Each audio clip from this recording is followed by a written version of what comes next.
Hi everyone, welcome to the Syncfusion Data Integration Platform introductory session. Now, we are going to see how to install the data integration platform. Open www.syncfusion.com in your browser. Then navigate to the Data Integration Platform product page. To download the application, click on the Download Free Trial button. Then you will be redirected to the registration page.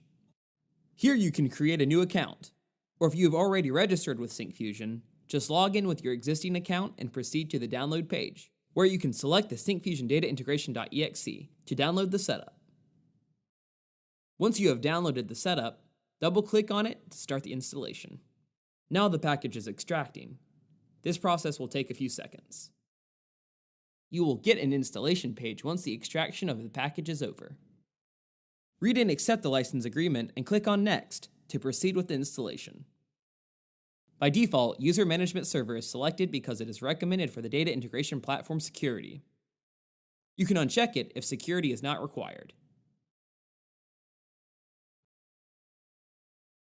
You can change the port number and choose the web server type between IIS Express and Microsoft IIS for the User Management Server. For now, let's go with the default settings and proceed with the installation. This will take a few minutes.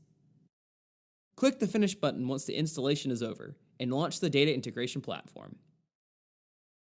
Upon launching, the data integration platform web UI will open in your default browser. Then the web page will show a non-secure exception message on the landing page. This is because we have used a self-signed certificate to host the data integration platform in secure mode. You can simply ignore it by clicking on Advanced and proceed further. To avoid this non-secure exception, you need to use your own SSL certificate to host the data integration platform in secure mode. Now you will be directed to the User Management Server for initial configuration. Select the database and create an administrator account for the User Management Server. Here you enter your username, first name, and a valid email ID. This email ID will be used for password reset in the future.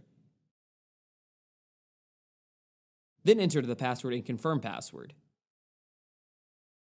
Your password must meet the mentioned requirements. Once done, click the Proceed button. Then you'll be redirected to the login page. Here, enter the administrator credentials, which you have created in the previous step. After a successful login, you will be redirected to the Data Integration Platform homepage. You are now ready to use the Data Integration Platform.